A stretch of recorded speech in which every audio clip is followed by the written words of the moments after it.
ශ්‍රද්ධාවන්ත පින්වත්නි, අද දවසේදීත් අපේ පින්නතුන් සුපුරුදු විදිහට අඟහරුවාදා දවසේ සිද්ධ කෙරෙන අභිධර්ම දේශනාවට සහ සම්බන්ධ වන්න. ඉතින් අද දවසේ අපි කල්පනා කළා මුලින් මතක් කරපු විදිහට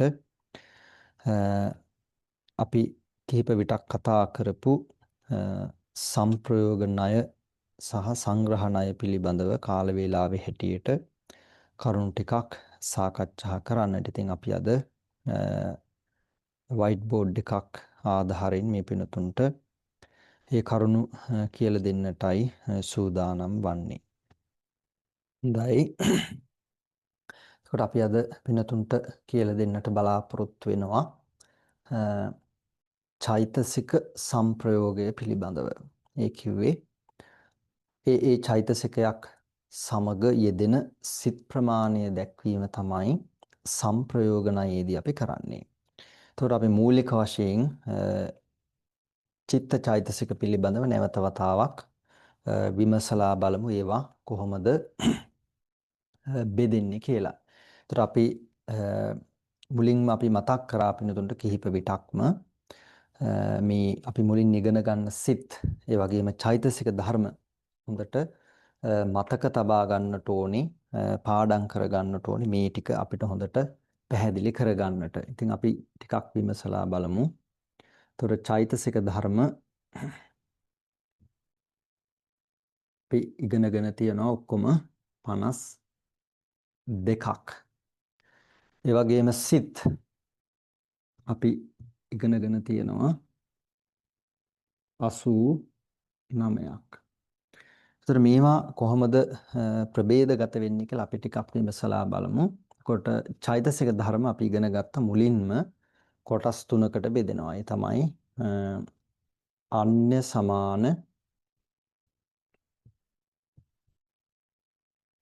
සමාන චෛතසික. අපි ඉගෙන ගත්තා චෛතසික ධර්ම 13ක්. නේද? ඊළඟට අකුසල චෛතසික අපි කතා කරා 14ක්. ඊළඟට සෝබන චෛතසික 25ක්. එතකොට ඔක්කොම එකතු කරාම 52ක් එනවා නේද? 13යි 14යි 27යි 27යි 25යි 52යි. ඊළඟට නැවතත් අපිට මේ චෛතසික බෙදලා කතා කරන්නට පුළුවන්. සියලුම සිත්වල පහළ වෙන චෛතසික ධර්ම 7ක්. අපි ඉගෙන ගත්ත සබ්බචිත්ත සාධාරණ නේද? ඊළඟ චෛතසික ධර්ම 6ක් තිබුණා. ඒවට අපි කිව්වා ප්‍රකීර්ණක චෛතසික කියලා. ඒ චෛතසික 13 අන්‍ය සමාන චෛතසික කියලා අපි ඉගෙන ගත්තා. ඊළඟට අකුසල චෛතසික ධර්ම ටිකත් අපි බෙදනවා. අකුසල සාධාරණ චෛතසික 4ක්. නේද? සියලුම අකුසල් සිත්වල යෙදෙන චෛතසික ධර්ම 4ක් තියෙනවා. ඊළඟට ලෝභ ත්‍රිකය කියලා අපි ඉගෙන ගත්තා. ලෝභ මූල සිත් 8 යෙදෙන චෛතසික 3ක්. දෝෂ චතුස්කය කියලා ඉගෙන ගත්තා. ද්වේෂ මූල සිත් 2 යෙදෙන චෛතසික ධර්ම 4ක්. ඒ වගේම විසුම් ත්‍රිකය කියලා තීන මිද්ද විචිකිච්ඡා කියන චෛතසික ධර්ම 3 අපි ඉගෙන ගත්තා. ඊළඟට අපි කතා කරා සෝබන චෛතසික 25 නේ. සෝබන චෛතසික 25න් 19ක් තියෙනවා සෝබන සාධාරණ චෛතසික. ඉතින් සියලුම සෝබන සිත්වල යෙදෙනවා. ඊළඟට තියෙනවා විරති 3. ඊළඟට අප්පමඤ්ඤා 2. ඊළඟට ප්‍රඥාව කියන චෛතසික 25ක් නේ. එතකොට 19 3යි 22යි 2යි 24යි 1යි 25යි. ඔන්න ඔය විදිහට සටහනක් නේද? අපිට චිත්‍රයක් ඔළුවේ තබා ගත්තොතින් ලේසි. මේ විදිහට තමයි චෛතසික බෙදෙන්නේ. ඊළඟට අපි ඉගෙන ගත්තා සිත් ටික නේද? ඒකට සිත්වල අපි ඉගෙනගෙන තියෙනවා කාමාවචර සිත් 54ක්. ඊළඟට රූපාවචර සිත් 15ක්. නේද? අරූපාවචර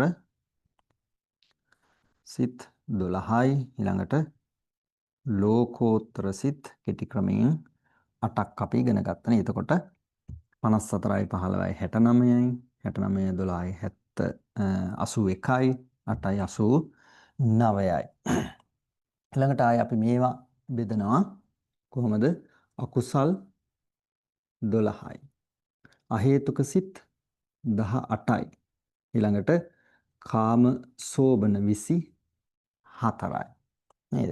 මේ විදිහට තමයි සිත් 54 බෙදෙන්නේ. ඊළඟට රූපාවචර කුසල් 5යි, විපාක 5යි, ක්‍රියා 5යි. නේද? අරූපාවචරත් මේ විදිහටම කුසල් විපාක ක්‍රියා කියලා 4 ගානේ 12ක් වෙනවා. ඊළඟට ලෝකෝත්තර සිතුත් ලෝකෝත්තර කුසල් එහෙම නැත්නම් මාර්ගසිත 4ක්, ඵලසිත 4ක් කියලා හොම කෙටි ක්‍රමයෙන් ওই විදිහට බෙදෙනවා. අපිට මේවා තවත් බෙදන්න පුළුවන් නේද? ලෝභ මූල 8යි. දෝෂ මූල 2යි. මෝහ මූල 2යි. ඊළඟට මේ 18ත් අපිට ආය තුනකට බෙදන්න පුළුවන් නේද? අකුසල විපාක 7යි, අහේතුක කුසල විපාක 8යි, අහේතුක ක්‍රියා සිත් 3යි.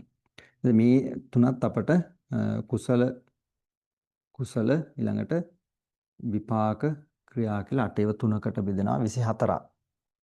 නේද? ওই විදිහට චිත්ත චෛතසික පිළිබඳව සටහනක් නේද අපිට ඔළුවේ චිත්‍රයක් හදා ගන්නට පුළුවන්. එතකොට නැවත අපිට අවශ්‍ය වෙලාවට මතක් කර ගන්නට පුළුවන්. ඊළඟට දැන් අපි මේ චිත්ත චෛතසික සංප්‍රයෝගයේදී නේද මේ චෛතසික ධර්මවල මේ සිත් යෙදෙන්නේ කොහොමද කියලා අපි කතා කරන්නේ.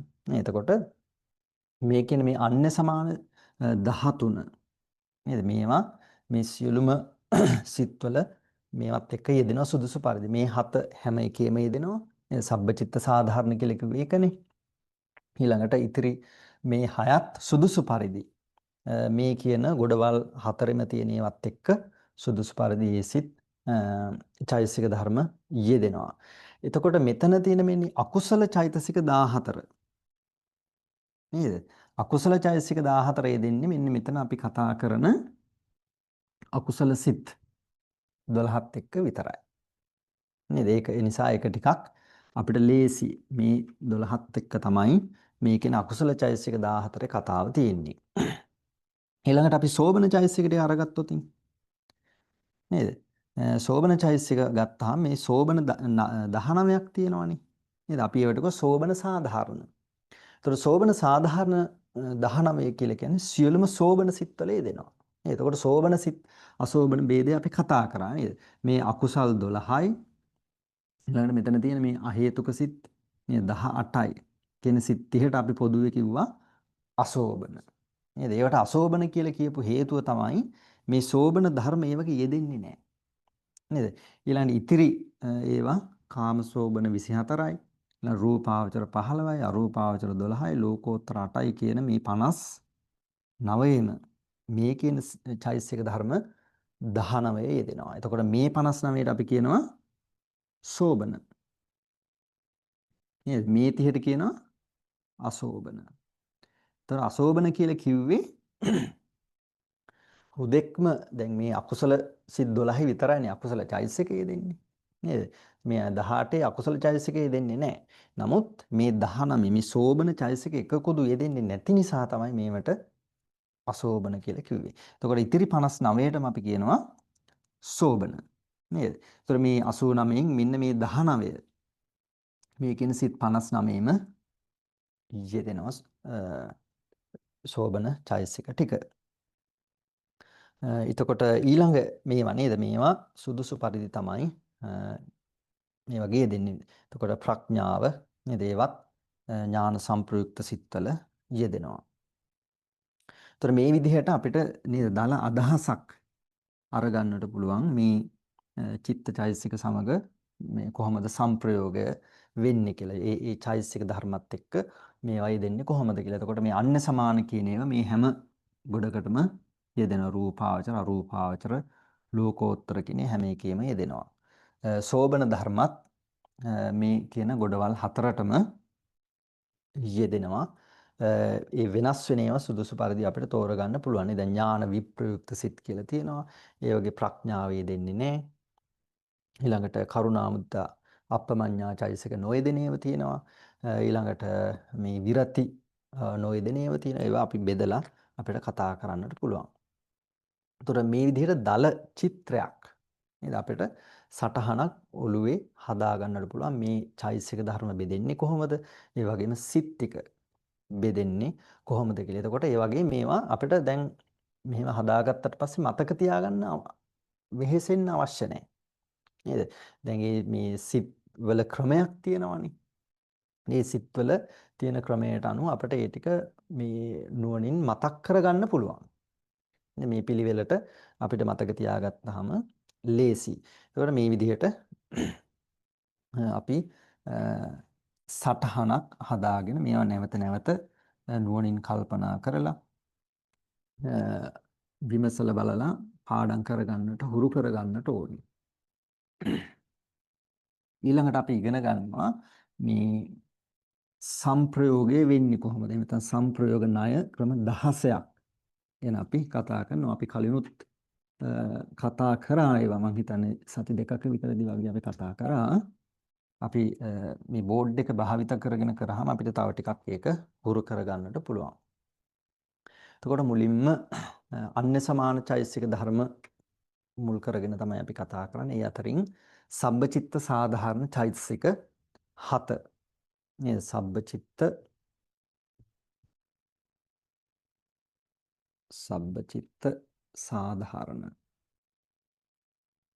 සාධාරණ චෛතසික ධර්ම 7. සබ්බචිත්ත සාධාරණ චෛතසික ධර්ම 7 යෙදෙන සිත් කොච්චරද කියලා අපිට දැන් අමුතුවෙන් කියන්න දෙයක් නැහැ නේද? එතකොට සිත් 89ෙම සබ්බචිත්ත සාධාරණ චෛතසික 7 යෙදෙනවා. ඊළඟට තියෙනවා විතක්ක චෛතසිකය නේද? විතක්කය.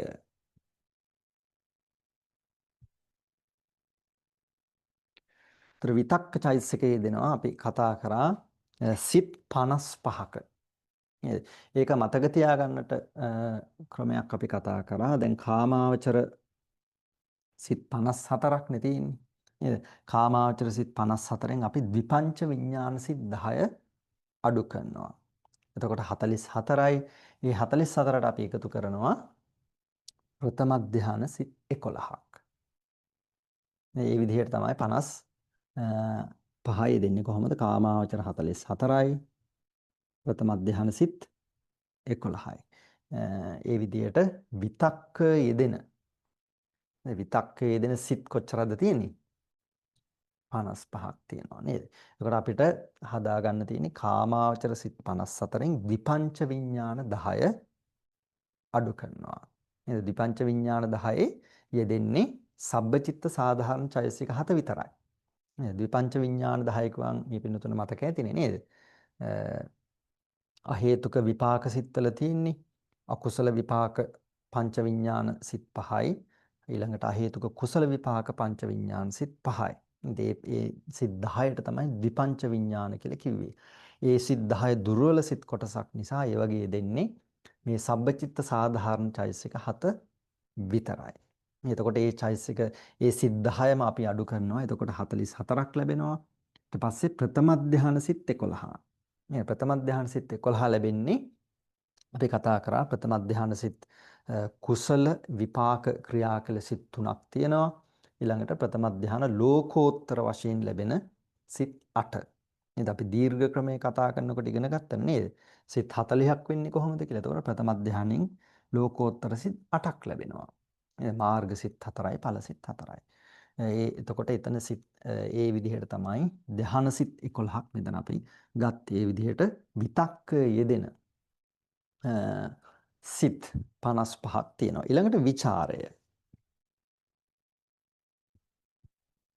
විචාරයේ යෙදෙන ටිකත් අපිට ලේසි හදාගන්න සිත් 66ක යෙදෙනවා. එතකොට මෙතන මේ 55ම එකතු කරනවා ඊළඟට ද්විතීය ධාන සිත් 11. නේද? ද්විතීය ධාන සිත් 11යි මේ කියන විතක්කයේ යෙදෙන සිත් 55යි. ඒකට අමුතුවෙන් එකතු වෙනවා ද්විතීය ධාන සිත් 11.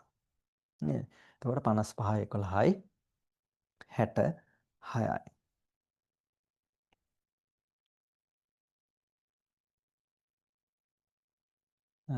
එතකොට විතක්ක ਵਿਚාර අධිමොක්ක.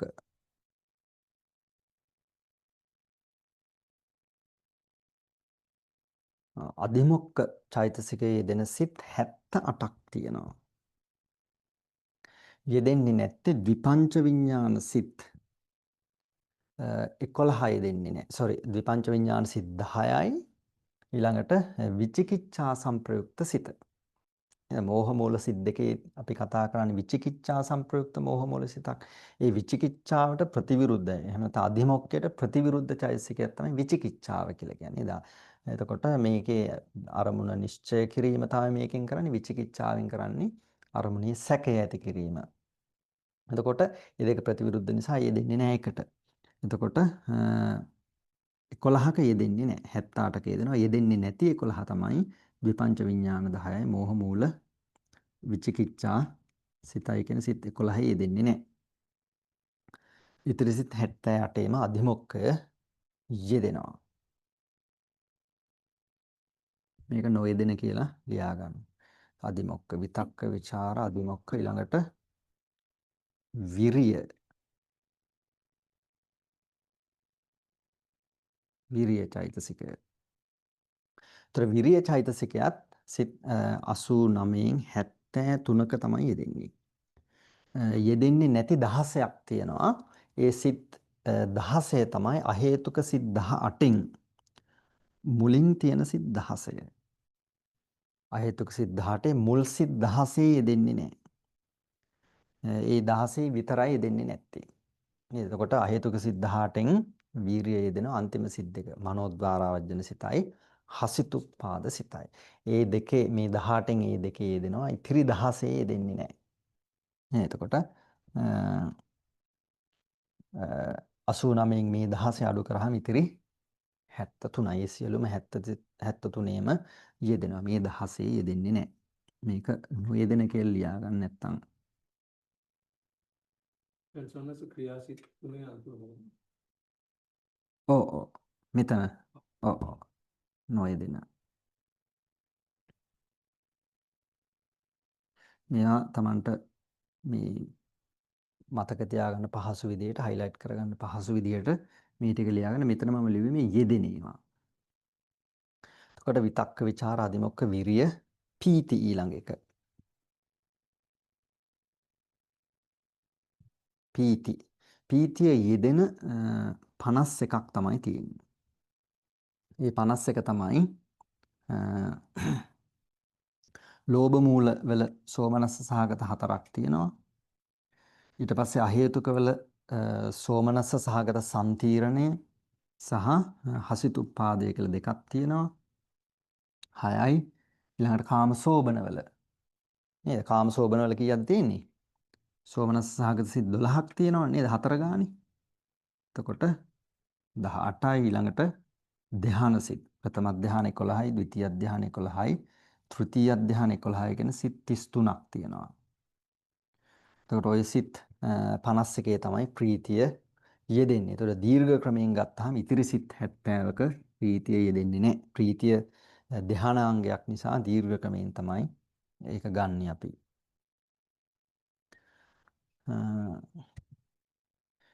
ඊට පස්සේ ඡන්ද චෛතසිකය.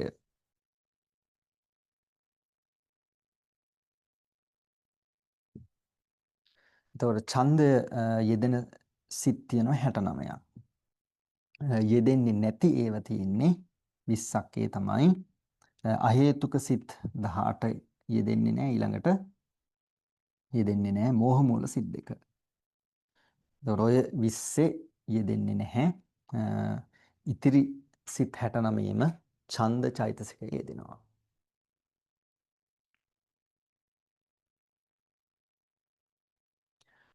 එතකොට අන්‍ය සමාන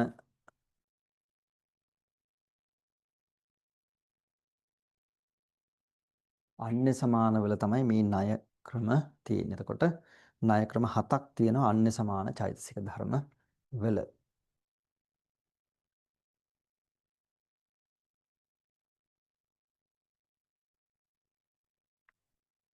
මේ පින්නතුන්ට මොනවා හරි දැන් මේ කතා කරපු ඔය වගේ මොනවා හරි ගැටලු තියෙනවා නම් අහන්නට පුළුවන් අපැහැදිලි තැනක් තියෙනවා නම්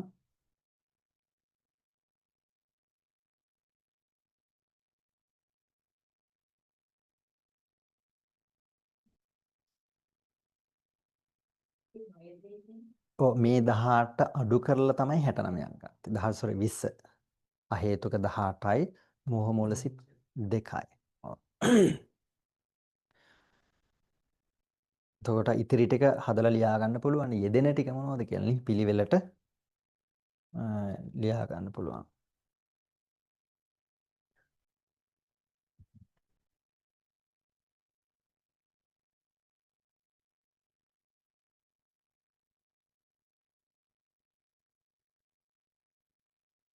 උද්ගැටලු නැතුව එරෙන්නේ. මේ කතා කරපු ටිකේ අපි පැහැදිලිනේ. ඔව්. එහෙනම් අපි ඊළඟට අකුසල චෛතසික සංප්‍රයෝගය බලමු. වහන්සේ ඔව් මහත්තයා. දැන් ස්වාමීන් වහන්සේ දැන් මේ කියපු ටික අපි පොත බලනකොට හොඳට ඒක තේරෙනවා.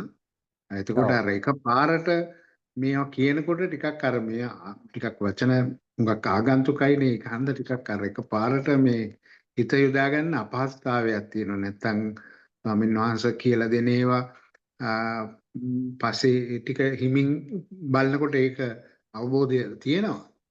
අර එක පාරට මේ වචන එහෙම කියනකොට ටිකක් පොඩි අපහසුතාවයක් තියෙනවා මේ තේරුම් ගන්න. ඒක ඉතින් අපි හැමෝටම එහෙම තමයි. නේද? ඒක අපි හැමෝටම එහෙම තමයි. මේක විතරයි නෙවෙයි අපි ඕනම විෂයක් ඉගෙන ගන්නකොට මුලින්ම ඒ නුහුරු බවක් තියෙනවනේ නේද? එතකොට ඒකේ අර මේ යෙදීමෙන් තමයි ඒක හුරු බව ඇති කරගන්න පුළුවන්. ඒ නිසා මේ නැවත නැවත කියවන්න ඕනේ, යෙදෙන්න ඕනේ මේවත් එක්ක සම්බන්ධ වෙනකොට ඒ නුහුරු ගතිය අඩු වෙලා යනවා. නේද? ඊට පස්සේ මේ ටික අපිට නැවත මේ ආයාසයකින් මතක් කරගන්නට ඕනේ. අපිට නැවත ආවර්ජනය කරගන්නට පුළුවන්. ඒ නිසා ඒ අපහසු බව මම දන්නවා. මටත් ඒක අපිටත් එහෙම තමයි මුලින් ඉගෙන ගන්නකොට. ඒ නිසා ඒව නැවත නැවත යෙදිලා ඒ නුහුරු බව අඩු කරගන්නට උත්සාහ කරන්නට ඕනේ. ඉතින් මේ පින්නතුන්ගේ අතේ තමයි ඒක තියෙන්නේ. කොච්චර දුරට මේවට ප්‍රමුඛතාවය දෙනවද කියන කාරණය මත.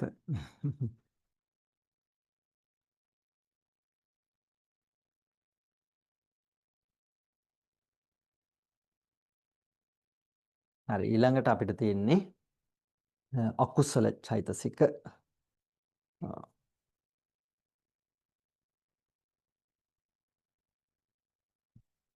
අකුසල චෛතසික 14ක් නේද? අකුසල චෛතසික 14න් මුලින්ම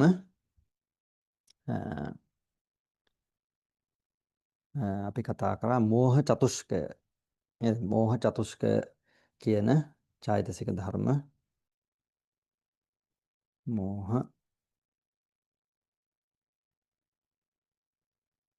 මේව ඔළුවට එන්න ඕනේ මෝහ චතුෂ්කය කියනකොට නේ. මෝහ අහිරික අනොත්ප්ප උද්දච්ච කියන චෛතසික ධර්ම හතර තමයි මෝහ චතුෂ්කය කියලා කියන්නේ. එතකොට අපි ඒව ඉගෙන ගත්තා සර්ව අකුසල සාධාරණ කියලා. නේද? සියලුම අකුසල් සිත්වලට සාධාරණ. ඒ කියන්නේ සියලුම අකුසල් සිත්වල මේ මෝහ චතුෂ්කය යෙදෙනවා. එතකොට මෝහ චතුෂ්කයේ යෙදෙන සිත් තියෙන්නේ 12ක්. අකුසල් සිත් 12යිනේ තියෙන්නේ. ඊළඟට තියෙනවා ලෝභත්‍රිකය. ලෝභ ත්‍රිකය. ලෝභත්‍රිකය කියලා කිව්වේ ලෝභ, ditthi, මාන කියන චෛතසික ධර්ම තුනයි. එතකොට ලෝභ, ditthi, මාන කියන ඒවා තියෙන්නේ සිත් කීයද? 8යි. ලෝභ මූල සිත් 8 තමයි ලෝභ, ditthi, මාන කියන ලෝභත්‍රිකයේ දෙන්නේ. ඊළඟට තියෙනවා දෝෂ චතුෂ්කය. දෝෂ චතුෂ්කය.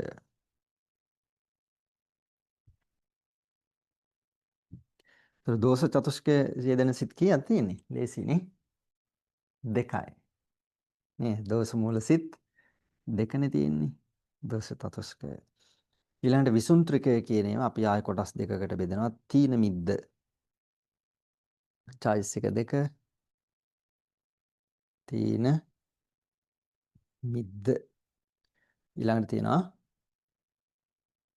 විචිකිච්ඡා.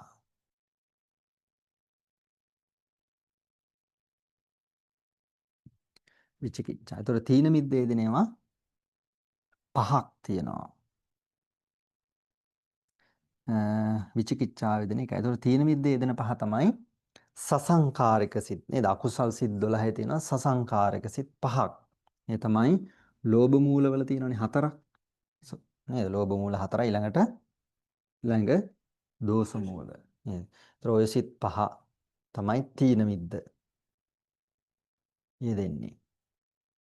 විචිකිච්ඡාසිත විචිකිච්ඡාවේ දෙන සිත් එකයි තියෙන්නේ නේද? උපේක්ඛා සහගත මෝහ මූල සිත. එතකොට ওই විදිහට අකුසල චෛතසික 14 සංප්‍රයෝග ණය ක්‍රම පහක් තියෙනවා. මෝහ චතුෂ්කය, මෝහ අහිරික අනුත්තප්ප උද්දච්ච කියන චෛතසික ධර්ම 4 යෙදෙනවා සියලුම අකුසල් සිත්වල. නේද? අකුසල් සිත් අපි මුලින්ම ඉගෙන ගත්තනේ. ලෝභ මූල සිත් 8ක් නේද? දෝෂ මූල සිත් 2ක්, මෝහ මූල සිත් 2ක් කියලා අකුසල් සිත් 12ක් ඉගෙන ගත්තා. ඒතර අකුසල් සිත් 12ෙම මෝහ චතුෂ්කය යෙදෙනවා. නේද? මෝහය, අහිරිකය, අනුත්තප්පය, උද්දච්චය කියන චෛතසික ධර්ම 4 සියලුම අකුසල් සිත්වල යෙදෙනවා. එතකොට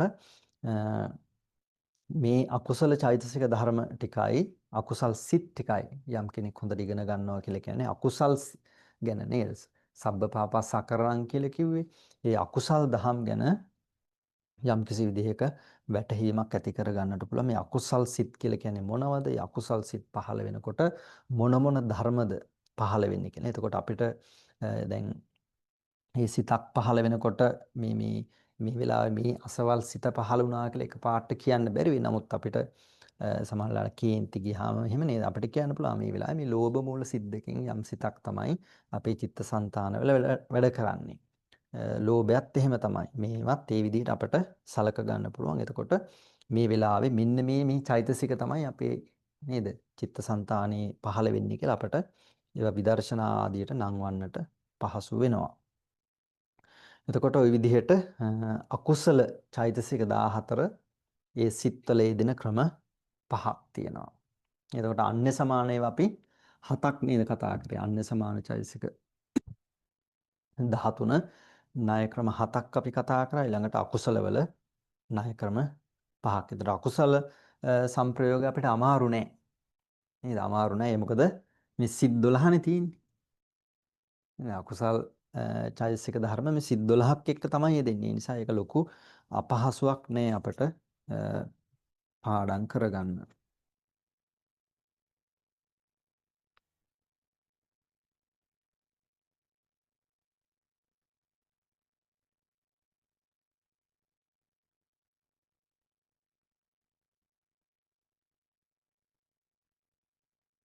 ඊළඟට අපිට තියෙන්නේ සෝබන.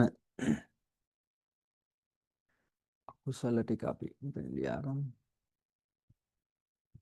කුසල 5යි. ඊළඟට තියෙනවා සෝබන. නේද? සෝබන චෛතසික ඔක්කොම 25ක් නේ තියෙන්නේ නේද? ඒ 25න් මුලින් තියෙනවා සෝබන සාධාරණ. සෝබන සාධාරණ. ඒතර සෝබන සාධාරණ චෛතසික 19ක් නේ තියෙන්නේ. මේ 19 යෙදෙනවා සිත් කීයකද? 59ක්. නේද? අපි ඉස්සෙල්ලා කතා කරේ අසෝබන සිත් 30ක් නේ තියෙන්නේ. නේද? 89න් ඒ අසෝබන සිත් 30 ඉවත් කරාට පස්සේ මෙන්න මේ කියන සෝබන සිත් 59ෙම මේ කියන සෝබන සාධාරණ චෛතසික ධර්ම 19ම යෙදෙනවා. එතකොට අපි ගත්තොතින්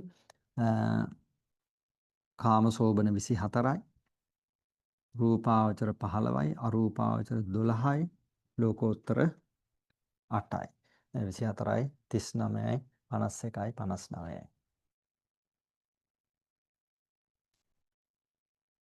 ඊළඟට විරති.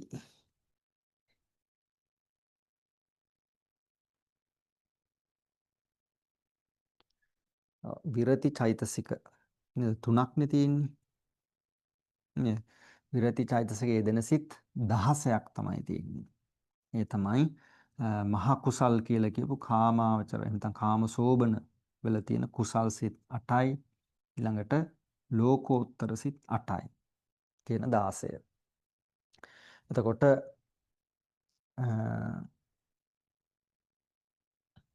ඔව් කාමාවචර කුසල් සිත් 8 අපි ඉගෙනගෙන තියෙනවා නේද? යම් කිසි කෙනෙකුට යම් කිසි කෙනෙක් අකුසල් වලින් වළකින අවස්ථාවන් වලදී තමයි මේ කියන කුසල් සිත් 8 සෝබන කාම සෝබන සිත් 24න් තියෙන මහා කුසල් කියලා අපි ඉගෙන ගත්තේ නේද? මහා කුසල් සිත් 8 සෝමනස්ස සහගත ඥාන සම්ප්‍රයුක්ත අසංකාරික සසංකාරික ආදී වශයෙන් අපි ඉගෙන ගත්තේ. එතකොට මේ සිත් තමයි යම් කෙනෙක් මේ විරති චෛතසික මේ පහළ වෙනකොට ඒ සිත් පහළ වෙන්නේ නේද? බොරු කීම් ඊළඟට දුෂ්චරිත කියලා කියන්නේ නේද? දුෂ්චරිත දුරාජීව ඒ වගේන් වළකිනකොට මේ සිත් 8 පහළ වෙනවා. ඊළඟට ලෝකෝත්තර සිත් 8 ලෝකෝත්තර සිත්වල සමුච්ඡේද ප්‍රහාණ වශයෙන් මේවා ලැබෙනවායි කියලා අපි කතා කරලා තියෙනවා. එතකොට ওই විදිහට විරති චෛතසික 3 සිත් 16ක යෙදෙනවා. ඊළඟට තියෙනවා අප්පමඤ්ඤා.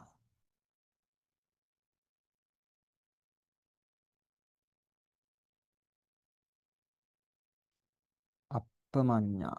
නේද? අප්පමඤ්ඤා කියලා කිව්වේ කරුණා මුදිතා කියන චෛතසික ධර්ම දෙක. නේද? අප්‍රමාණ සත්වයන් අරමුණු කරගෙන ලැබෙන නිසා ඒවට අප්පමඤ්ඤා කියලා කියනවා. ඒතර ඒවා යෙදෙන සිත් තියෙනවා 28ක්.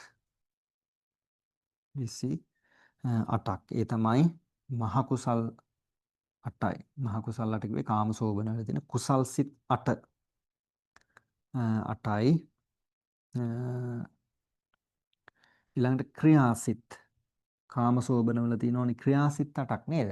රහතන් වහන්සේලාට පහළ වෙන. ඒතකොට රහතන් වහන්සේලාට කරුණාව මුදිතාව පහළ වෙනකොට මේ සිත් 8 තමයි ලැබෙන්නේ. ඊළඟට තියෙනවා ප්‍රථම අධ්‍යාන සිත් 3යි, ද්විතීයි අධ්‍යාන සිත් 3යි, තෘතීයි අධ්‍යාන සිත් 3යි, චතුර්ථ අධ්‍යාන සිත් 3යි කියලා සිත් 12ක්. ඒතර ওই විදිහට 28ක් වෙනවා. මේ ප්‍රථම අධ්‍යාන සිත් 3 කුසල විපාක ක්‍රියා. ඊළඟ ද්විතීයි අධ්‍යාන සිතුත් ඒ විදිහටම කුසල විපාක ක්‍රියා. ඒ විදිහට ධ්‍යාන සිත් 4 කුසල විපාක ක්‍රියා කියලා යෙදෙනවා. පංචම ධ්‍යාන වල කරුණාමුදිතා යෙදෙන්නේ නැහැ. නේද? ඒකට හේතුව තමයි පංචම ධ්‍යාන සිත උපේක්ඛා සහගත සිතක්. ඒතර මෙතන මේ සිත් 12න් විපාක සිත්වලත් කරුණාමුදිතාව යෙදිලා තියෙනවා.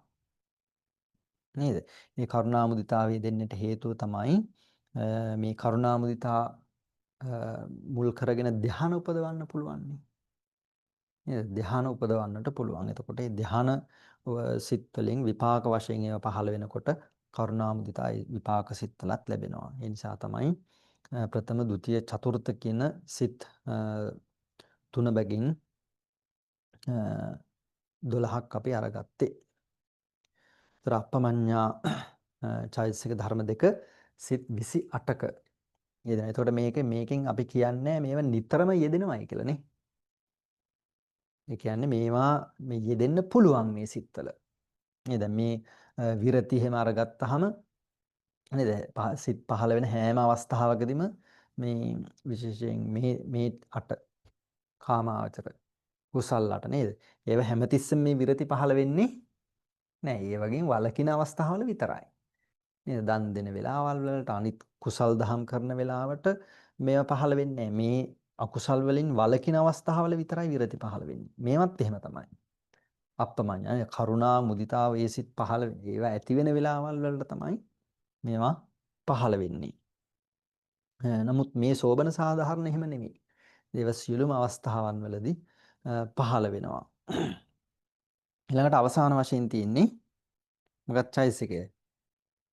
ප්‍රඥා චෛතසිකය. නේද? ප්‍රඥා චෛතසිකය. දැන් ප්‍රඥා චෛතසිකය පහළ වෙන සිත් කොච්චරද තියෙන්නේ? දැන් ඔන්න කියන්නට ඕනේ. ඈ ප්‍රඥා චෛතසිකය. එතකොට අපිට මුලින් ඉඳලා ගත්තාම දැන් අකුසල් වල නෑනේ නේ. අකුසල් වල නෑ. අහේතුක සිත්වලත් නෑ. අපිට මේ මුලින්ම හම්බෙන්නේ කාමසෝබන සිත්වල. නේද? ඒතර කාමසෝබන සිත් ගත්තාම කාමසෝබන වල අපි බෙදලා කතා කරේ දැන් ඥාන සංප්‍රයුක්ත ඥාන විප්‍රයුක්ත. ඒතර කාමසෝබන කුසල් වල තියෙනවා බෙදීමක් විපාක ක්‍රියා කියන ඒ 24ම බෙදීමක් තියෙනවා. ඒ 24ම එතකොට හතර ගානේ තියෙන්නේ නේ. ඥාන සංප්‍රයුක්ත හතර ගානේ තියෙනවා. එතකොට 12ක් තියෙනවා. කාමසෝබන වල ප්‍රඥා චෛතසික යෙදෙන සිත් 12යි. ඊළඟට අපිට අනිත් ඒවා ගැන අමුතුවෙන් කියන්න දෙයක් නැහැ. ඒවයි කොහොමත් යෙදෙනවා. රූපාවචර 15ෙම යෙදෙනවා. ඊළඟට අරූපාවචර 12ෙම යෙදෙනවා. ලෝකෝත්තර 8ෙත් යෙදෙනවා. ඒතර 12යි 15යි 27යි 27යි 12යි 39යි 39යි 8යි 47යි. ස්වාමීන් වහන්සේ අවසරයි. දැන් කොහොමද? එතන අපේ හඳුරුවනේ දැන් අර රහතන් වහන්සේලා ක්‍රියාසිට වල යෙදෙන්නේ නැද්ද අපේ හඳුරුවනේ? දැන් කුසල් සිත් 8 විතරයි ඉදලා තියෙන්නේ. මොනවද? දැන් ප්‍රඥා චෛතසිකය ඔව්. ක්‍රියාසිට වල කුසල් පැත්තේ ක්‍රියාසිට වල ඔව්. ක්‍රියාසිටලත් මෙතන තියෙනවා. අපි හතර ගානෙනේ ගත්තේ. හේතුක ක්‍රියාසිත ගැන අහන්න. ක්‍රියාසිට අහේතුක ක්‍රියාද ඇහුවේ? නෑ ස්වාමීන් වහන්සේ මම එහෙම දැන් අපි මේ සහේතුක පැත්ත කුසල් පැත්තේ ඔව්. ඒ කියන්නේ ඥාන සංපයුක්ත සිත් වලනේ දෙන්නේ. ඔව්. ඥාන සංපයුක්ත සිත් තියෙන්නේ එතකොට දැන් කාම සෝබන 24 ගන්නකො. කාම සෝබන 24නේ අපි මෙතනට ගත්තේ. කාම සෝබන 24 කාම සෝබන 24 කුසල් සිත් 8ක්නේ තියෙන්නේ. එහෙමයි. ඒ අටෙන් හතරක් තියෙනවා ඥාන සංප්‍රයුක්ත. එහෙමයි. ඊළඟට විපාක සිත් 8ෙනුත් හතරක් තියෙනවා. 8යි. ඊළඟට ක්‍රියාසිත 8ෙනුත් හතරක් තියෙනවා. මේ හතරේ තුන තමයි 12ක් කියලා අපි ගත්තේ. පැහැදිලි හවුනේ පැහැදිලි. 12යි. ඊට පස්සේ රූපාවචර සිත් 15ම තියෙනවා. අරූපාවචර 12යි. ලෝකෝත්තර 8යි කියන සිත් 47ක්. නේද? එතකොට මේ සිත් 44 අපිට කියන්න පුළුවන් ත්‍රි හේතුක. නේද? ත්‍රි හේතුක සිත් තමයි මේ 47. ඒතර ප්‍රඥාව යෙදෙනවායි කියලා කියන්නේ අනිත් හේතු දෙක කුසල් සිත්වල යෙදෙනවනේ ද්වි හේතු කුසල් නේද? ඥාන විප්‍රයුක්ත කියලා කියන්නේ ඒ වගේ ප්‍රඥාව යෙදෙන්නේ නැති වුණාට අනිත් හේතු කුසල හේතු දෙක යෙදෙනවා. අලෝභ, අද්වේෂ. එතකොට ප්‍රඥාව යෙදෙනවා කියලා කියන්නේ කුසල හේතු තුනම ඒ වගේ යෙදෙනවා. එතකොට ඔන්න ඔය විදිහට මෙතනත් හතරක් තියෙනවා නේද? සෝබනවල හතරයි.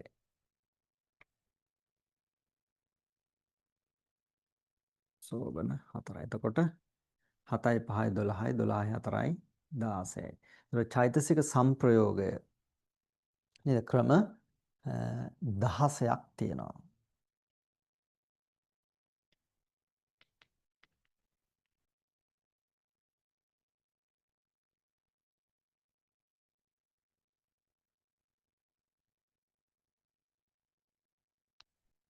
එතකොට දැන් මේවා අපි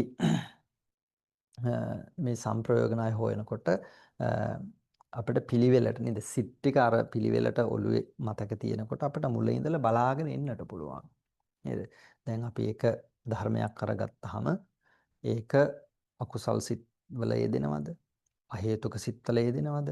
කාම සෝබන සිත් වල යෙදෙනවද? ආදි වශයෙන් පිළිවෙලට නුවණින් විමසගෙන බලාගෙන ඉන්නට පුළුවන්. අර චිත්‍රය මේ සිත් සටහන ඔළුවේ තියෙන්නට ඕනේ. එතකොට මේ 16 පිළිබඳව අපිට නැවත නැවත බලලා හුරු කරගන්නට ඕනේ. මොකද ඉදිරි පාඩම් වලදී දැන් අපි ඊළඟ 3 වෙනි පරිච්ඡේදයේදී අපි කතා කරනවා තව විස්තර කළා වේදනා ભેදයෙන් කතා කරනවා ඊළඟට කෘත්‍ය ගැන කතා කරනවා ඊළඟට හේතු යෙදෙන සිත් මොනවද කියලා කතා කරනවා. ඒතර බෙදලා කතා කරනකොට අපිට මේ කතා කරණේවත් ප්‍රයෝජනවත් වෙනවා. ඒතර මේ සෝබන මේ ඔක්කොම චෛතසික සංප්‍රයෝගයේ ওই විදිහට ණය ක්‍රම 16ක් තමයි අපිට ලැබෙන්නේ. එතකොට මේ පිළිබඳව තව මොනවා හරි විමසන්නට තියෙනවද පින්නතුන්ට?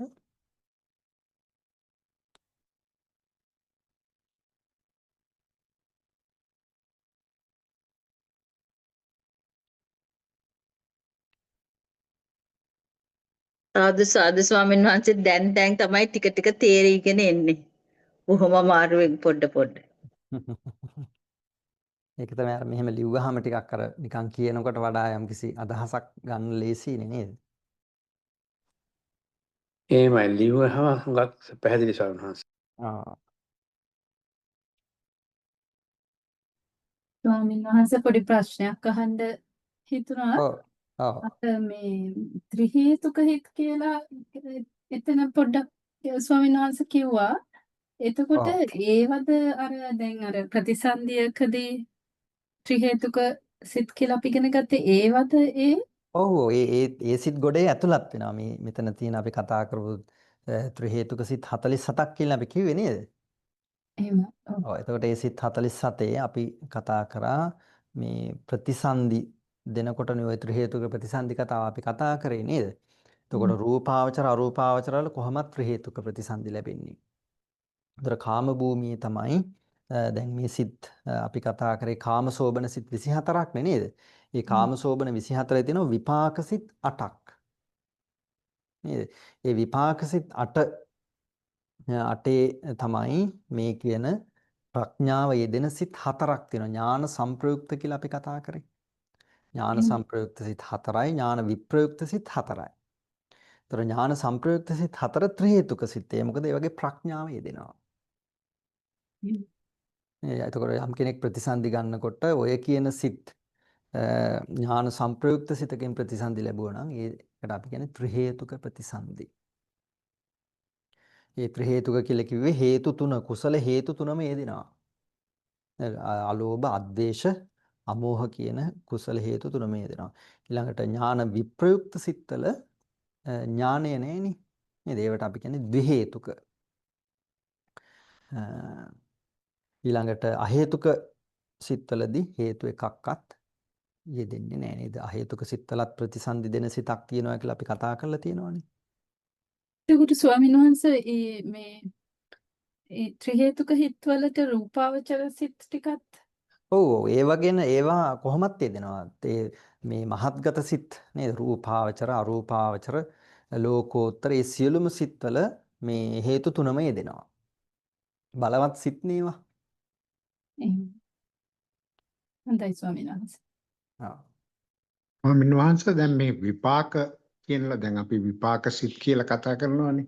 ඔව්. එතකොට මේ විපාක සිත් කියන ඒවා දැන් මේ විපාක කියන ඒවා දැන් අපි කියමුකෝ කවුරු හරි ළමයෙක් කවුරු හරි හොඳට මේ රැකියාවක් කරනවා. එතකොට එයාට උසස් වීම ලැබෙනවා. ඒක විපාකයක් කියලා ගන්න බෑනේ. ඒක ඉතින් එයා අර උත්සාහයෙන් වැඩ කරපු හන්දා ඒක හම්බ වෙනවා. දැන් අපි කියමුකෝ මේ විපාක කියන්නේ අපිට තේරුම් ගන්න බැරි නිකන් අභූත ස්වභාවයක්. ඒ කියන්නේ දැන් මරණයෙන් පස්සේ සුගතිය උපදිනවා. ඒ විපාකේ අපිට අල්ලගන්න බෑනේ කොහොමද ඒක අපිට මේ ටිකක් තේරුම් ගන්න අමාරු එකක් නේද ස්වාමීන් වහන්සේ මේ විපාක කියන එක. ඔව් මෙහෙමයි. ඒ වගේ ඒවා අපිට අර කියන්නේ ශ්‍රද්ධාව මත පදනම් කරගෙන තමයි අපිට ඒවා මේ ගන්න වෙන්නේ. මොකද අපිට ප්‍රත්‍යක්ෂ කරගන්න බෑනේ ඒවා. ප්‍රත්‍යක්ෂ කරගන්න බෑ. ඔව් අපිට නුවණින් ප්‍රත්‍යක්ෂ කරගන්න බෑ. ඒ නිසා බුදුරජාණන් වහන්සේ මේවා දැනගෙන සර්වඥතා ඥාණයෙන් අවබෝධ කරගෙන අපිට දේශනා කරලා තියෙනවා. එතකොට ඒ ශ්‍රද්ධාව පදනම් කරගෙන තමයි අපිට ඒ වගේ ඒවා පිළිගන්නට වෙන්නේ. එහෙම නැත්නම් අපිටම ප්‍රත්‍යක්ෂ කරගන්නවා කියලා එහෙම කරන්නට බැහැනේ. නමුත් පොදුවේ නේද මේ ධර්මය විමසලා මේ ඉගෙන ගන්නකොට අපිට අර අපි ඉංග්‍රීසියෙන් කියන්නේ it makes sense කියලා නේද? නුවණින් කල්පනා කරන කෙනෙකුට හිතන කෙනෙකුට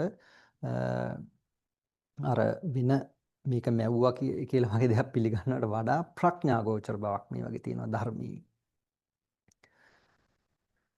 එතකොට දැන් අර සුගතිය උපදිනේවා දුගතිය උපදිනවා නේද? මේ තාම මේ ලස්සනට මේවා අපිට බෙදලා ගන්නට පුළුවන් මේ විදිහට මේ අකුසලයක් විදිහට දැන් විපාක විපාක සම්බන්ධයෙන් මේ දැන් අපි සුගතිය දුගතිය මරණයෙන් පස්සේනේ. මේ ඉන්න ජීවත් වෙන කාලේ අපිට විපාක කොහොමද අපිට පෙන්වන්න පුළුවන්? ඔව් දැන් අපි විපංච විඥාන සිත් අරගත්තාම ඔක්කොම විපාක සිත්නේ තියෙන්නේ. ඒ දැන් අපට ප්‍රසන්න ප්‍රිය අරමුණු යමක් ලැබෙනවා නම් ඒ ඔක්කොම අහේතුක කුසල විපාක සිත් හැටියට තමයි අපි ධර්මයේ පෙන්වන්නේ. අප්‍රිය අමනාප දේවල් ලැබෙනවා නම් මේ අකුසල විපාක සිත් හත නේද? සිත් හතෙනුත් අර පංච විඥාන සිත් එහෙම තියෙන්නේ. ඒ ඔක්කොම විපාක සිත්. එතකොට දැන් ජීවිත කෙනෙකුට අත්දැකීමක් වශයෙන් කියනවා නම් ස්වාමීන් වහන්සේ. ඔව් දැන් අපි දැන් මහත්තර කවුරු හරි බැන්නොත් එහෙම නේද? ඔව්. ඒ වෙලාවට අකුසල විපාක නේද? අපි කතා කරේ උපේක්ෂා සහගත සෝත විඥාන සිත්. නේද? ඊළඟට කයට දුක් වේදනාවක් ලැබෙනවා නම් දුක්ඛ සහගත කාය විඥානය. දුක්ඛ සහගත කාය විඥානය කියලා කියන්නේ අකුසල විපාක සිතක්. ඔව්. ස්වාමීන් අප්‍රිය වහන්සේ දෙයක් ඒක අර දකින්න ලැබෙනවා කියන්නේ. ඔව්.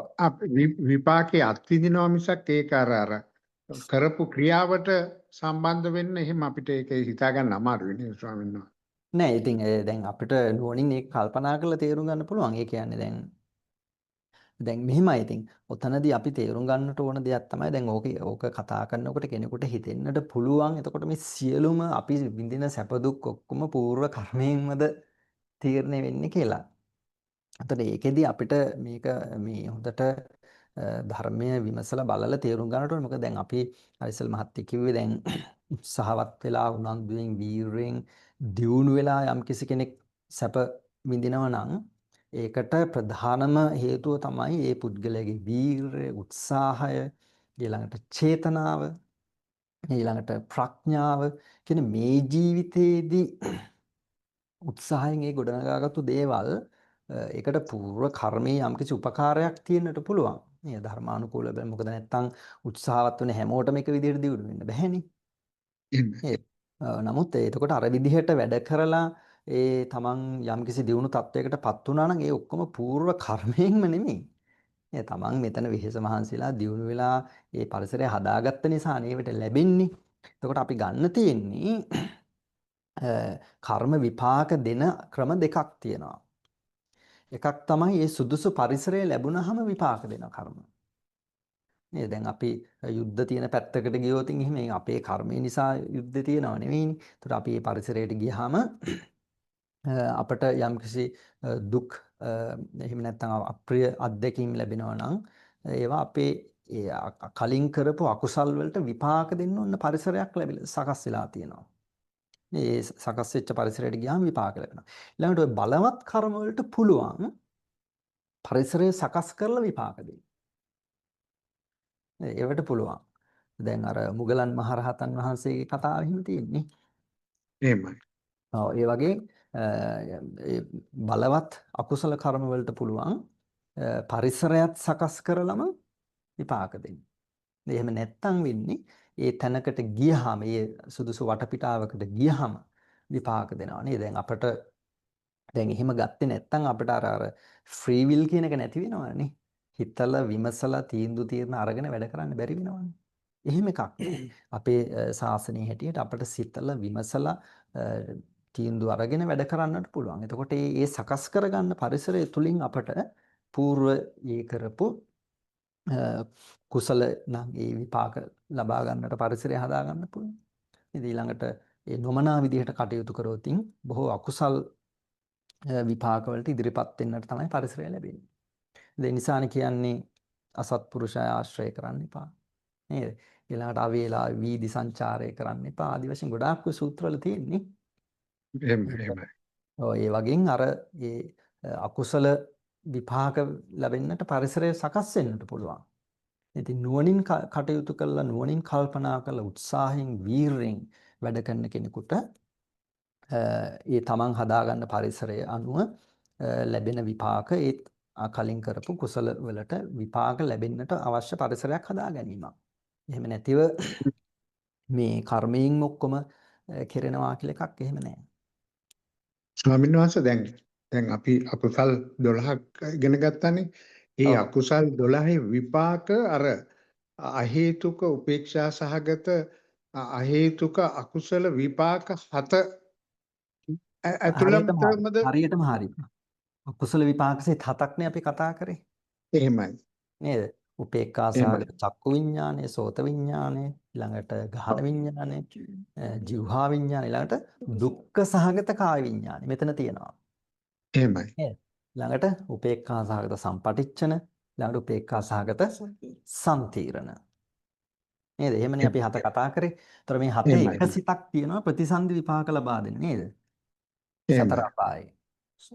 මේ උපේක්ඛා සහගත සම්තීරණ අකුසල විපාක සිතෙන් සතර අපායෙම මේ ප්‍රතිසන්දි විපාක ලබලා දෙන සිත. නේද? එතකොට දැන් මේක මෙහිම කිව්වහම මේ සිත් 12යි තියෙන්නේ මේ 12ට විපාක සිත් 7යි කියලා කිව්වට මේකේ තියෙන මේ නානත්වය මේ අකුසල වලත් මේ වගේ විපාකවල තියෙන නානත්වයත් ඒක අපට හිතා ගන්නට ඒ කියන්නේ අපේ නුවණට හිතා ගන්නට අමාරුයි. උදාහරණයක් හැටියට මම කිව්වොතින් දැන් අපි සතර අපායෙන් තිරිසන් යෝනිය ගන්නකො. එහෙමයි. නේද? දැන් තිරිසන් අපායේ බුදුරජාණන් වහන්සේ දේශනා කළ මේ විචිත්‍ර දේවල් අතර මේ තිරිසන් අපාය තරම් විචිත්‍ර දෙයක් තවත් නෑ කියලා. අහලා තියෙනවද දන්නේ නැහැ. දැන් තිරිසන් අපායන සත්ත්ව වර්ග ටික බලන්න කොච්චරද කියලා නේ. එහෙමයි. නොඑක් විදිහේ සත්ත්වෝ ඉන්නවා. එතකොට මේ සත්වයන්ගේ ප්‍රතිසන්දිසිත මේ කියන අකුසල විපාක සම්තිර්ණ සිත.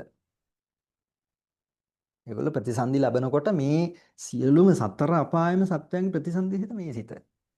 සම්තිර්ණ සිතෙන් නේ ස්වාමීනි. ඔව් සම්තිර්ණ සිත. ඒතර ඒව තීරණය මේ කියන අකුසල සිත් 12න් යම් කිසි සිතකින්නේ. ස්වාමීන් වහන්සේ දැන් අපි අකුසල් සිත් 12ක් කියලා අපි මේ අද විෂයට සම්බන්ධ නැති වුණාට කමක් නැද්ද ස්වාමීන් වහන්සේ මේ? කමන්නේ අහන්න. දැන් මේ අකුසල් ඔක්කොම මේ 12 මේ කැටගරි එකට වැටෙනව නේද අපි කරන ඔව්. ඔක්කොම? ඔව් අකුසල් මේ 12 සිත් 12යි චෛතසික 14යි. එහෙමයි. ඔව්. සිත් 12 අකුසල් සිත් 12යි චෛතසික 14යි. ඔව්. ඒකට මේ ඔක්කොම මුළු අපි කොහි එක කරත් ওই කැටගරි එක ඇතුළට තමයි එන්නේ නේද? පැහැදිලිවම ඕනම අකුසලයක් නේද? දැන් අපි අවසාන පොදුවේ දැන් අපි සූත්‍රවලදී කතා කරනකොට සොරකම් කිරීම, ප්‍රාණඝාතය, එහෙම වෝහාර දේශනා කියලා කියන්නේ සම්මුති ව්‍යවහාරයෙන් ඉඳලා අපි කතා කරන්නේ. එතකොට එහෙමයි. ඒවා අපි අභිධර්මයේදී කරන්නේ සත්පුද්ගල කතාවක් නෙවෙයිනේ. නේද? මේ එහෙමයි. නාම රූප ධර්ම එහෙම නැත්නම් මේ සත්‍යා පුද්ගලයා කියන මේ සම්මුති විවාහාරයේදී අපි කතා කරන මේ ධර්ම පුඤ්ජය ඇතුලේ මොකද්ද තියෙන්නේ කියලා අපි කතා කරනවා. එතකොට ඒ යම් කිසි දෙයක් කරනකොට කුසලයක් වෙන්න පුළුවන්, අකුසලයක් වෙන්න පුළුවන්. එතකොට පහළ වෙන ධර්ම ටික ගැන තමයි අපි කතා කරන්නේ. එතකොට එහෙමයි. මේ යම් කිසි කෙනෙක් යම් කිසි අකුසලයක් කරනවා නම් නේද? මේ වගේ වියුක්තව කරන්නට බෑ.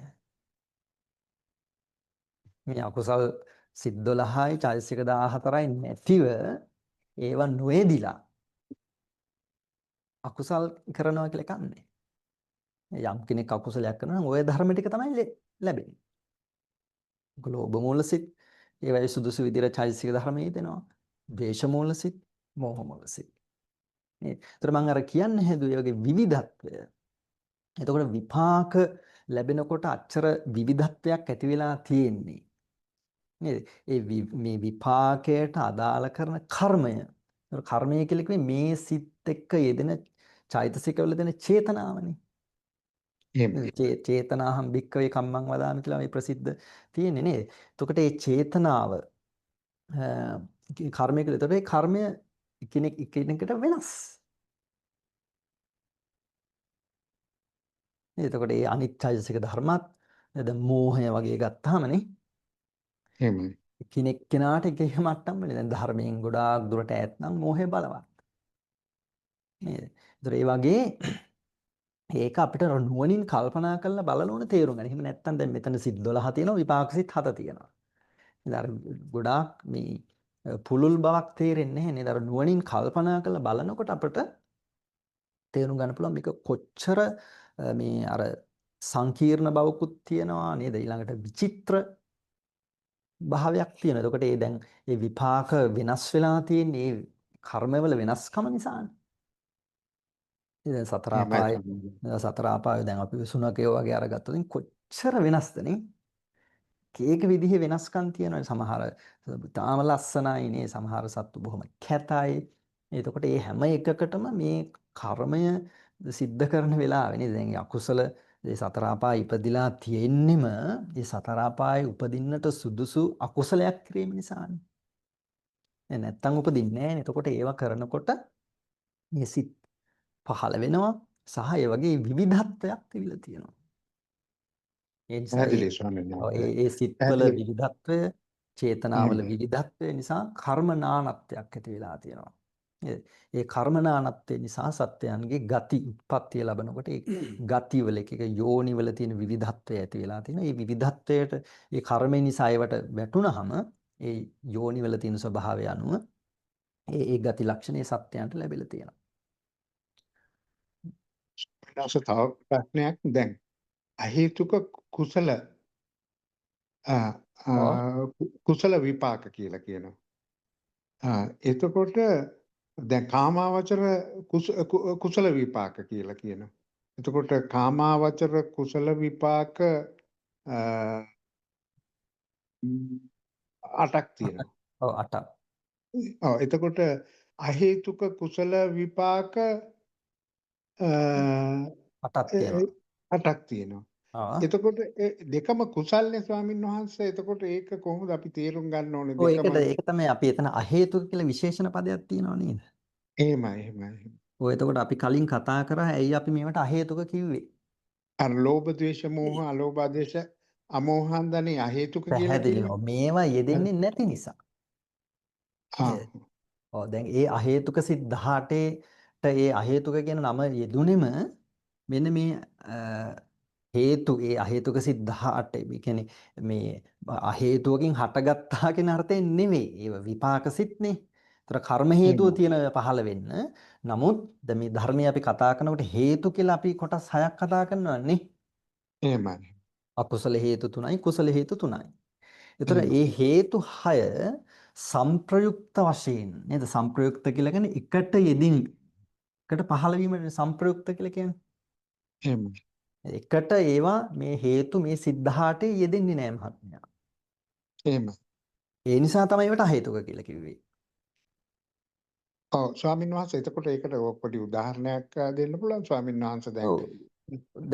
දැන් මේ වෙලාව ගත්තොත් දැන් මේ බණනේ අහන්නේ නේ. ඒ බණ එහෙමයි. අහනකොට සෝත විඥානය පහළ වෙනවා.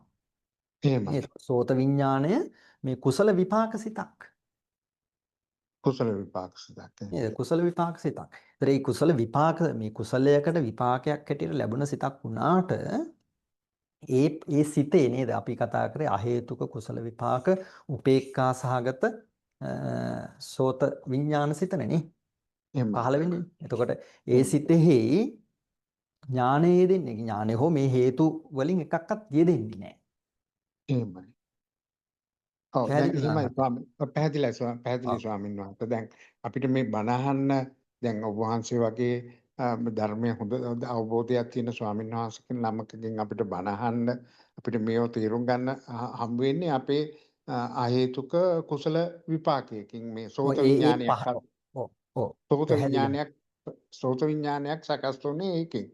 එතකොට දැන් මේ කාමාවචර කුසල් විපාකයක් ඒ කාමාවචර කුසලයකට හැටියට තමයි විපාක ලැබෙන්නේ. කාමාවචර කුසල් 8ක් අපි කතා කරේ නේ. එහෙමයි. ඒ කාමාවචර කුසල් 8න් විපාක දෙන ක්‍රම දෙකක් තියෙනවා. මෙතන අහේතුක සිත් 8යි සහේතුක සිත් 8යි. ඔව් දැන් අර අහේතුක වෙන ඒවා හම්බ වෙන්නේ මේ චක්කු විඥානයේ සෝත විඥානයේ ගාන විඥානයේ අන්න ඒවා ටික පාල වෙන්නේ අහේතුක කුසල විපාකයට. ඔව් එතකොට අපි මේකේ අපි කතා කරා මේ කුසල් සිත් 8 මුල් කරගෙන ඒ කුසලයන් ප්‍රභේද කීපයකට අපි කතා කරා. ත්‍රි හේතුක උත්කෘෂ්ඨ කුසලය, ත්‍රි හේතුක ඕමක කුසලය, ද්වි හේතුක උත්කෘෂ්ඨ කුසලය, ද්වි හේතුක ඕමක කුසලය කියලා මේ කුසල් සිත් 8 ප්‍රභේද ටිකක් අපි කතා කරා. මහත්මයාට මතකද දන්නේ? මතකයි. එහෙමයි මතකයි ස්වාමී. ඔව්. ඒ කුසල් වර්ගවල තිබුණ අවසානෙට ද්වි හේතුක ඕමක කියලා කුසලයක්. මතකද? එහෙමයි. අනිත් ද්වි හේතුක ඕමක කුසලයට විපාක හැටියට තමයි මෙතන හැබැයි ප්‍රතිසන්දි කතාවේදී ප්‍රතිසන්දි කතාවේදී ඒක එන්නේ මෙතන තියෙන සංකීර්ණ සිත ලැබුණේ අහේතුක ප්‍රතිසන්දි ඒක අර මේ දුර්වල සිතක් නේද ස්වාමීන් ඔව් වහන්සේ දුර්වල සිතක්. දුර්වල කොහොම හරි මට කියන්න ඕනේ මෙන්න මේ සිත් 8 තියෙන ඒ කුසල විපාකයක් හැටියට තමයි මෙතන අපි බණ ඇහිීම හෝ යම් කිසි හොඳ දෙයක් දැකීම හෝ ඒ විපාක වලට මේ මෙතන අපි කතා කරපු මේ කුසල් සිත් 8න් තමයි විපාක හැටියට ලැබෙන්නේ මහත්මයා. එහෙමයි. ඔව් දැන් හොඳට කුසල් දහම් කරලා තියෙන කෙනෙකුට නේද ත්‍රි හේතුක මේ ප්‍රතිසන්දියක් ලැබෙන්නට පුළුවන්. ඊළඟට දැන් අපි කියමු අපට ප්‍රසන්න ප්‍රිය දේවල් අහන්න දකින්න ලැබෙනවා නම් නේද අපට රස කියන්නේ අපි මේ පංචේන්ද්‍රයන්ට අපි ප්‍රිය දේවල් ලැබෙනවා නම් ඒ මේ කුසල් සිත්වල විපාක හැටියට තමයි පෙන්වලා තියෙන්නේ. එහෙමයි. ඒතර මෙතන අර අහේතුක කියලා කිව්වේ හේතු යෙදෙන්නේ නැහැ කියන අදහස තමයි එතන ගත්තේ. නමුත් ඒවට යෙදෙන්න මේ කුසල් සිත්වල විපාක හැටියටමයි දක්වලා තියෙන්නේ. එහෙමයි. එහෙමයි. පැහැදිලි ස්වාමීන් වහන්සේ පැහැදිලි. එතකොට ඒ විදිහට අර මේ හිතලා විමසලා නේද? ඒවා තව පැහැදිලි කරගන්න. එතකොට අපට මේවා තව පැහැදිලි කරගන්නට පුළුවන්. එතකොට දැන් මේ අපි අංක දාලා මෙහෙම කතා කරාට නේද? අර මේ මහත්ය ඇහුවා වගේ ඒ වගේ විපාක ලැබෙන ඒවා නේද? ඒ කුසල් කරන ඒවා බොහොම ගැඹුරු බවක් තියෙනවා හොඳට නුවණින් කල්පනා කරලා බලනකොට. එතකොට දැන් අර මේ කුසල් සිත් 8 නේද? සිත් 8ක් වුණාට දැන් මේ මනුෂ්‍ය ලෝකේ තියෙන නේද? සප්තකාම ස්වර්ගය කියලා කියන්නේ කාමාවචර දිව්‍ය ලෝක 6ක්. ඒතර මේ සුගතීන් වල උපදින්නේ මේ කියන කුසල් සිත් 8 මුල් කරගෙන. නේද? මේ කුසල් සිත් 8 යම් කෙනෙක් තමන්ගේ సంతානෙ උපදවා ගත්තොත් නේද? ඒවට විපාක හැටියට ප්‍රතිසන්දි වශයෙන් සුගති භූමි වල උපදින්නට පුළුවන්. ඊළඟට ඒ ඉපදුනාට පස්සෙදිත් ඒ සැප විපාක ලැබීම වෙන්නේ මේ කියන සිත් 8ෙන්. අසරසනස් එතකොට දැන් සහේතුක කුසල විපාකයකින් ප්‍රතිසන්දිය ලැබුවොත් අපිට ප්‍රවෘත්ති විපාක විදිහට අහේතුක සිත් ඇති වෙන්න පුළුවන් ඒ කියන්නේ. මේ මෙතන කියන අහේතුක කුසල සිත් එහෙම අහේතුක විපාක සිත් වලට ඒක මේ සමහර දැන් අර චක්කු විඤ්ඤාණ සෝත විඤ්ඤාණ ඒවට අපිට ඒ කියන්නේ අපිට මම දන්නේ මට එහෙම ලොකුවට කියන්න තේරෙන්නේ නැහැ මිත්‍ර හේතු කුසලයක් නිසා මේ බණ අහන්න ලැබුණද එහෙම කියලා ලොකුවට කියන්න අමාරුයි. නමුත් යම්කිසි කුසලයක් නිසා තමයි ඒවා විපාක හැටියට ලැබෙන්නේ කියලා අපිට ගන්න පුළුවන්. මේ දැන් බණ අහන්න ලැබෙන ඒවා. ඒතකොට දැන් මේ සෝත විඤ්ඤාණය අපි ඉගෙන ගත්තේ කුසල විපාක සිත්නේ නේ. ප්‍රිය දේවල්, කැමති දේවල්. එතකොට ඒවා අර මේ කුසල් සිත් වලට විපාක හැටියට තමයි දක්වලා තියෙන්නේ. විපාක කියලා කිව්වේ ඒක නේ.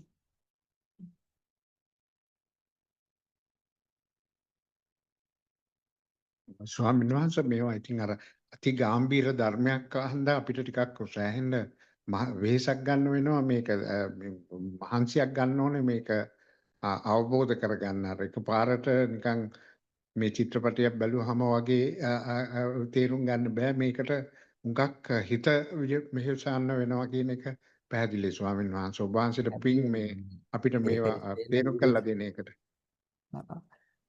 ඉතින් අපි ගොඩාක් දන්නේ නැහැ. ඉතින් ඒකත් කියන්නට ඕනේ. අපි පුළුවන් විදිහට බොහොම ගැඹුරු ධර්මයක් නේ.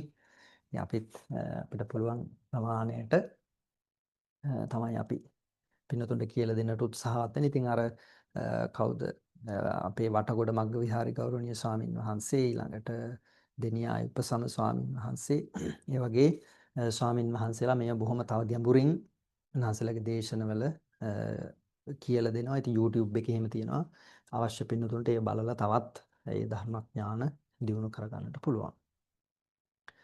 එතකොට අපි එහෙනම් අද මෙතනින් අවසන් කරනවා. තව මොන හරි ගැටලු තියෙනවා නම් අපිට තව වෙලාවට ගන්න පුළුවන්. ස්වාමීන් වහන්සේ අවසරයි. අපි හඳුනන්නේ මේ දැන් අර සෝතාපට්ටි ඵලයේ සාක්ෂාත් කරනකොට දිට්ඨිගත සම්පයුක්ත මේ අකුසල් සිත් වල තියෙන 4යි විචිකිච්ඡා සිතයි ස්වාමීන් වහන්සේ එතෙන්දී නැති වෙන්නේ. එතකොට ආයි සකුද්දාගාමීකේදී නැති වෙන්නේ නැහැ. නමුත් අනාගාමී ඵලයේ සාක්ෂාත් කරගන්නකොට දෝමනස් සාගත සිත් දෙකක් නැති වෙනවා. එතකොට ස්වාමීන් වහන්සේ එතන අර මේ සසංකාරික සිත් තියෙන ලෝභ සිත් 4ක් දිට්ඨිගත ඔව්. විප්‍රයුක්ත ඒ හතර ඔව්. නැති වෙනවද තියෙනවද ස්වාමීන් වහන්සේ? අ, අනිත් හතර ඉතුරු වෙනවා. ඒ කියන්නේ ලෝභ මූලසිත මේ අපි කොටස් දෙකකට බෙදනවානේ. දිට්ඨිගත සම්පයුත්ත විප්‍රයුක්ත කියලා නේද? ඒතර ඒ එහෙමයි. දිට්ඨිගත විප්‍රයුක්ත සිත් හතර ඉතිරි වෙනවා. අපි කියන්නේ රූප රාග අරූප රාග කියලානේ. ආ, ඒ රූප රාග අරූප රාග ඒ කියන්නේ මේ භූමි වලට උපදින්නට තියෙන කැමැත්ත ඉතිරි වෙලා තියෙනවානේ. සද්දා කැමැතින් උපදින්න පුළුවන්නේ. ඒතර ඒව මුල් කරගෙන ඒ සියුම් ලෝභ මූල සිත් ඇති වෙන්න පුළුවන්.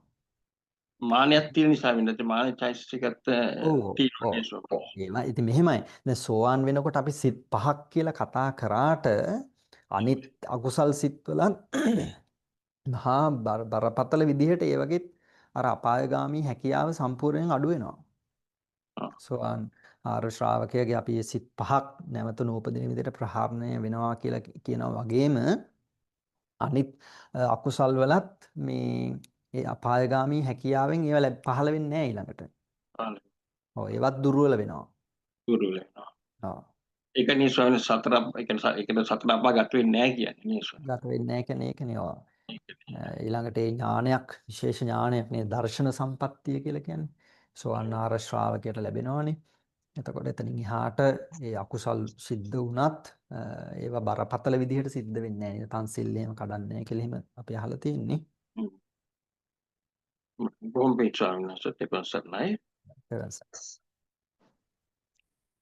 ස්වාමීන් වහන්සේ දා ගිය පාර කිව්වා මේ සම්ප්‍රෝගණය සංග්‍රහණය විදර්ශනා භාවනාවට වැදගත් වෙනවා කියලා පොඩ්ඩක් ඒක පොඩ්ඩක් විස්තර කරන්න පුළුවන්ද කොහොමද ඒක දැන් අපි හිතමු දැන් අපි අකුසලයක් පහළ වුණා කියන්නේ. එතකොට ඒ අකුසලයක් පහළ වෙච්ච වෙලාවකට අපේ මේ ධර්ම ටික විමසලා බලන්නට පුළුවන් නේද? ලෝභ මූල සිතක් නම් පහළ වුණේ ඒ ලෝභ මූල සිතේ පහළ වෙච්ච ධර්ම මොනවද කියලා අරගෙන මෙතන සත්වයක් පුද්ගලයෙක් නැහැ. එහෙමයි. මෙතන තියෙන්නේ ස්කන්ධ වලට ගන්නවන ස්කන්ධ පංචකයක් නේද? ඒ සිතක් පහළ වෙනකොට එහෙම නැත්නම් ධර්ම පුංජයක් පහළ වෙනකොට රූප කොටසකුත් පහළ වෙනවනේ චිත්තජ රූප ආදී වශයෙන්. එතකොට ඒ රූපස්කන්ධයේ හැටියට අපිට ඒක ගන්නට පුළුවන්. ඊළඟට ඒ පහළ වෙන වේදනාචෛතසික. දැන් මේවා බෙදලා ගත්තාම අපිට එක සිතක් අරගත්තොත් නිශ්චිතවම කියන්න පුළුවන් නේ. මේ සිතේ දැන් අපි සංග්‍රහණයත් කතා කරා මේක තව හොඳට පුළුවන්. මේ සිතක් පහළ වෙනකොට මේ සිතේ මොන ධර්ම ටිකද පහළ වෙන්නේ. නේද? ඒතර ඒ ධර්ම සමූහයක් පහළ වුණේ මෙතන සත්‍යයක් පුද්ගලෙක් නැහැ. නේද? වේදනා චෛතසිකය තමයි වේදනා ස්කන්ධය. සංඥා චෛතසිකය සංඥා ස්කන්ධය. ඉතිරි චෛතසික ටික සංස්කාර ස්කන්ධය. සිත විඥාන ස්කන්ධය. මේ විදිහට මේ ස්කන්ධ පංචකයක් තමයි පහළ වෙලා තියෙන්නේ. ඒතර මේ ස්කන්ධ පංචකය මේ ආත්ම වශයෙන් ගන්න දෙයක් මෙතන නැහැ. මෙතන හේතු ප්‍රත්‍ය මුල් කරගෙන තමයි මේ ධර්ම පුඤ්ජය පහළ වෙලා තියෙන්නේ. මෙතන ඊළඟට මේක නිට්ටව තියෙන එකක් නෙමෙයි. නේද? ඒ වහා බිඳිලා යන නිසා මේක දුක්ඛ ධර්මයක්, දුක්ඛ පුඤ්ජයක් ආදි වශයෙන් අනිත්‍ය දුක්ඛ අනාත්ම විදිහට මේ විදර්ශනා කරන්නට පහසුවක් තියෙනවා මේ විදිහට ධර්ම බෙදලා ඉගෙන ගැනීම. පහසුවක් කියන්නේ ඉතින් විදර්ශනා භූමිය කියලා අපි කතා කරන්නේ මේ කියන පදනම. ඒ කියන්නේ අපිට ස්කන්ධ දැන් අපි සත්‍යය පුද්ගලයා කියලා සම්මුති ව්‍යවහාරයෙන් කතා කරන්නේ අපිට බෙදලා ගන්නකොට සත්‍යයක් පුද්ගලයෙක් ලැබෙන්නේ නැහෙනේ පරමාර්ථ සත්‍ය වශයෙන්.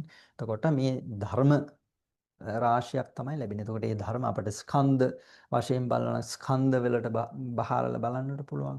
ඊළඟට ආයතන කියලා ක්‍රමයකට බලන්නට පුළුවන්. ධාතු කියලා බෙදලා බලන්න. මේ විදිහට නොඑක් ක්‍රමවලට අපිට මෙතන මේ සත්පුද්ගල භාවය කියන එක නැති බව නේද? සත්පුද්ගලත්වයෙන් ශුන්‍ය බව.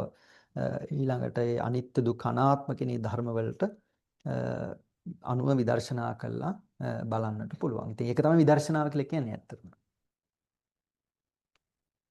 එහෙම ඒකයි අනිත් එක විදර්ශනායි අනිත් එක කරන්නේ මේ ක්ලේශයන් අඩු කරන එක නේද සාමාන්‍ය සමත භාවනාවද?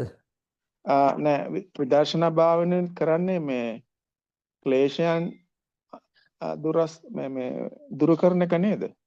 ඔව් ඒ කියන්නේ අපේ බුද්ධ ධර්මයටම ආවේනික භාවනාවක් නෙවෙයි විදර්ශනා භාවනාවක්. නේ කෙලෙස් ප්‍රහාණය කරන්නට බුද්ධ ධර්මයේ ඉගැන්වෙන විශේෂම භාවනා ක්‍රමය තමයි විදර්ශනා භාවනාව. ඉතින් ඒකෙදි ඕනෑම භාවනාවක් කිරීම තුළින් කෙලෙස් යම් ප්‍රහාණයක් වෙනවා. අඩුවීමක් වෙනවා. ඉතින් විදර්ශනා භාවනාවත් ඒ අතර ඊටාම විශේෂ භාවනාවක්. එහෙමයි සර්.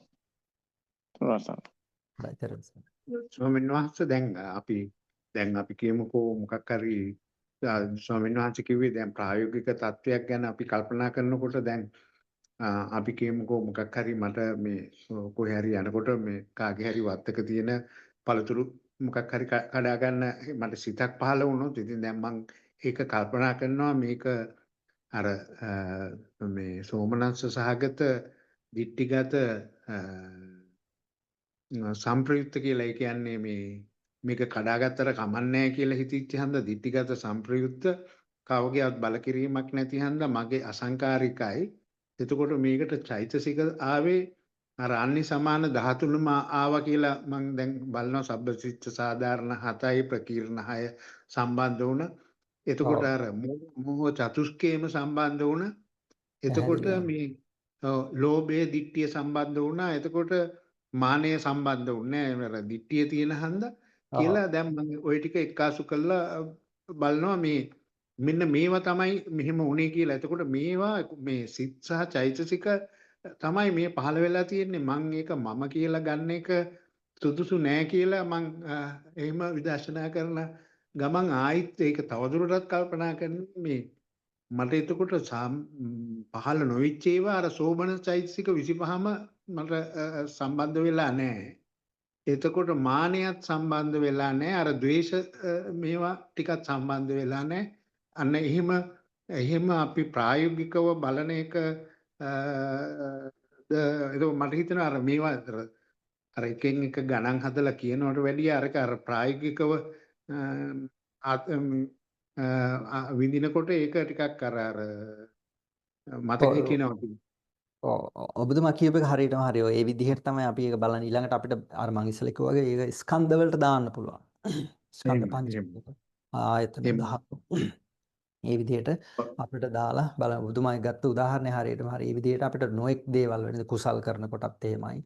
ඕනම අවස්ථාවකදී අපිට ඒ විදිහට දාලා විමසලා විදර්ශනාවට නංවන්නට පුළුවන්. ඔව් දැන් ස්වාමීන් වහන්සේ දැන් ස්කන්ධ වලට දාන්න කිව්වේ අර මේ දුර ළඟ හීන ප්‍රනීත අන්න ඒවට වැටුනොත් අපි ඉන්නේ මේ පෘථග්ජන තත්ත්වේ කියලා මේ කියලා තේරුම් ගන්න එක ස්වාමීන් වහන්සේ. නෑ කොහොමත් ඉතින් දැන් මේ කෙලෙස් ප්‍රහාණය කරනනම් මේ විදර්ශනා කරා හෝ නැතා හෝ පුතඥන භාවයෙම ඉන්නේ ඉතින්. එතකොට විදර්ශනා භාවනා කළා. නෑ එතකොට අර වරද මොකද්ද කියලා දකින්නවනේ. අර පැහැදිලිව ඒක හරි. ඉතින් එතන මේ ලොකු දියුණු තත්ත්වයක් නෙනේද අපිට කරන්න තියෙන මොකක්ද කරන්න තියෙන වැඩේනේ ඔය කරන්න තියෙන ඔය කිව්වේනේ. එහෙමයි. සත්පුද්ගල භාවය අඩු වෙන විදිහට කටයුතු කරන එකනේ. එහෙමයි. එතකොට මේ ධර්ම ඉගෙන ගත්තාම අපිට ඔය කියපු විදිහට නුවණ තියෙන ඥානය තියෙන අයට ඒ විදිහට බෙදලා අරගෙන තේරුම් ගන්නට පුළුවන්. ඉතින් අපි ඉදිරියේදී තව ඔය වගේ උදාහරණ අරගෙන අපි කතා කරන්න බලමු. එහෙමයි පැහැදිලි ස්වාමීන් වහන්සේ. එහෙනම් අපි අදට අපේ දේශනාව මෙයින් අවසන් කරනවා. හැම දිනාටම තෙරුවන් සරණයි.